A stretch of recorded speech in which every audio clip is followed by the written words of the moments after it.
So welcome, LeAnn at the keyboard.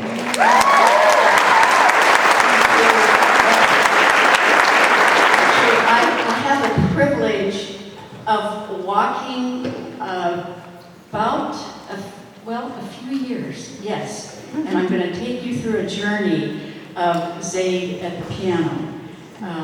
I had to even convince him that he had to stay on the piano bench for a 30-minute lesson. and it began to work. And when he first came to me, he was playing, you'll recognize the melody.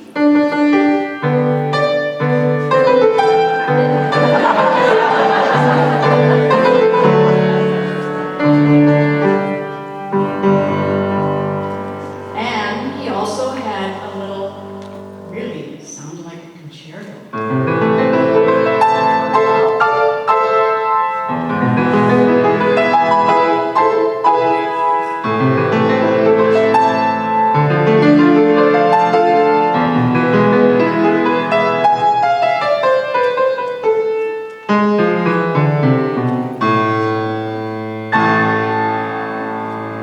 And that was good. Now, how is he going to progress? Well, he really did. You wouldn't believe this, he may even not remember, but he came into the next lesson and he said, I think I want to lay backwards on the bench and see if I can play the piano with my hands over my head. So I thought, boy, I'm going to give this a try. I'm going to give this a try. And am I ever glad that I did? Because this journey with him through his high school years and into college, he became so proficient. He is writing and composing, which is just incredible. But he also, everybody likes.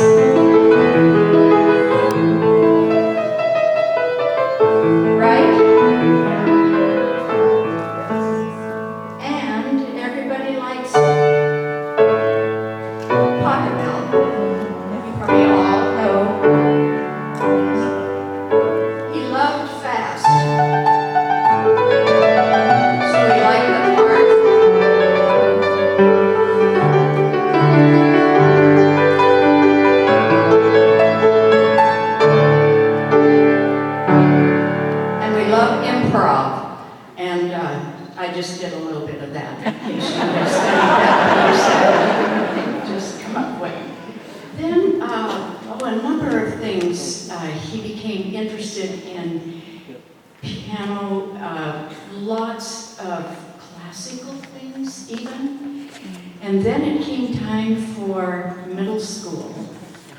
And he had broadened so much. He had come to me and said, I like brass and I like jazz and I like the keyboard and I want to learn chords. So we were working on how to build major and minor chords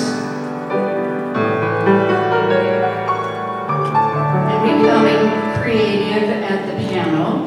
And he went through playing some classics. And then he came to me and said, I'm going to play for the program at the end of 8th grade. This was by the time he was 8th grade. I want to play a piano solo.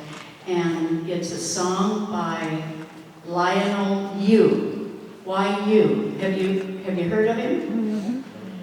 Oh my, this thing went for 12 pages. And he would have it memorized, and it went like,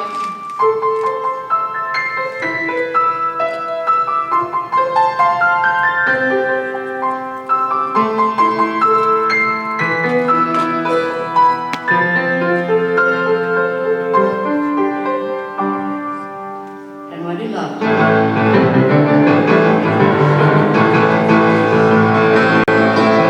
And part of it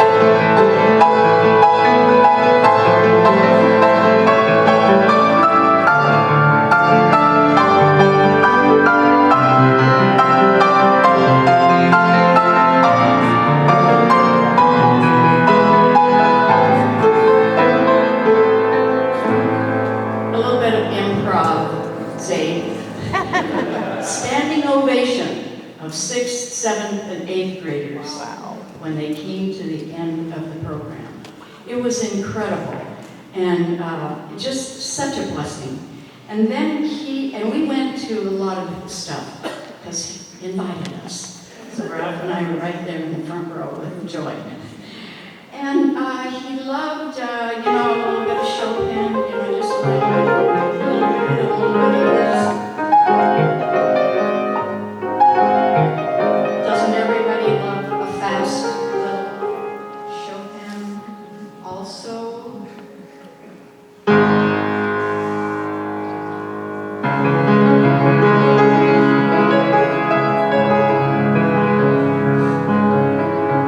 That was the third movement of the Moonlight Sonata, but you know what it does first.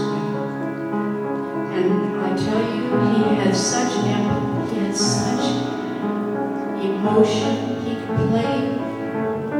I just loved standing and watching and listening as he put it all together, but he loved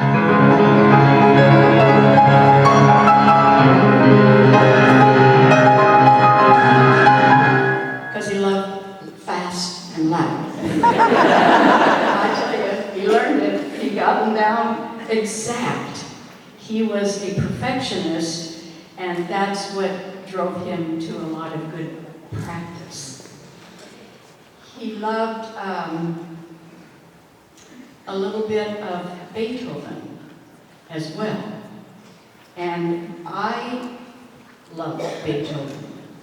I'm not going to play all of these. I just want to move along here because I wanted you to see a little bit about his style also. He could play Clair de Lune and just have its beauty.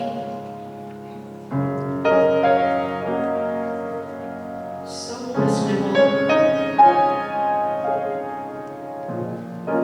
as he would develop the style and just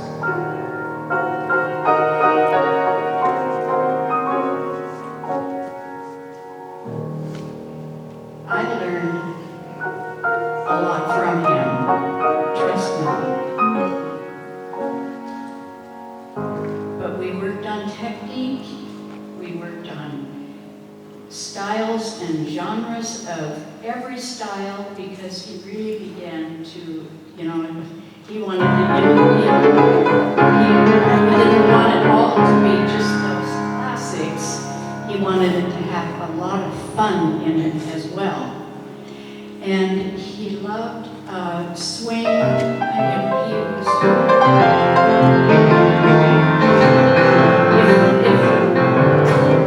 if he could make something really jump.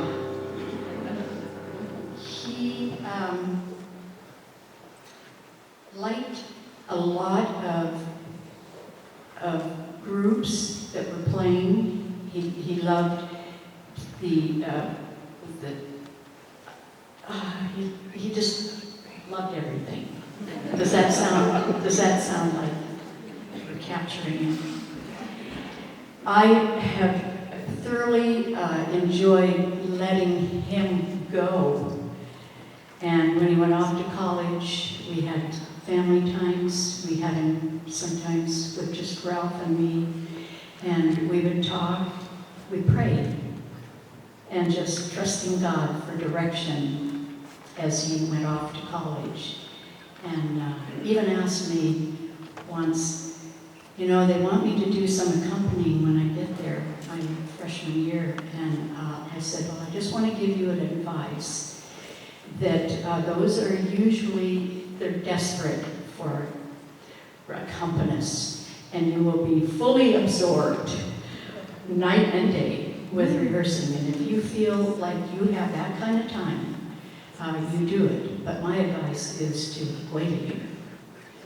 And he did choose to wait because he was able to go participate in the Messiah. He sang and he played, and he plays every instrument that is given to him because he loves music. And this brilliant mind that that's like an engineer, has this wonderful gift of music. We're on a journey still.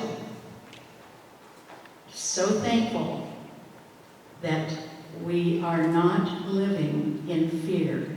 We are children of God. And I loved the life of Paul from scriptures. He would say to us, and sometimes he spoke from prison, but he said, let's run with endurance this race that is set before us. And that is what Zaid is doing, and that's what we can do, because we are all on a journey. I just leave this little tune with you as my choice of song, and it goes right along with this running.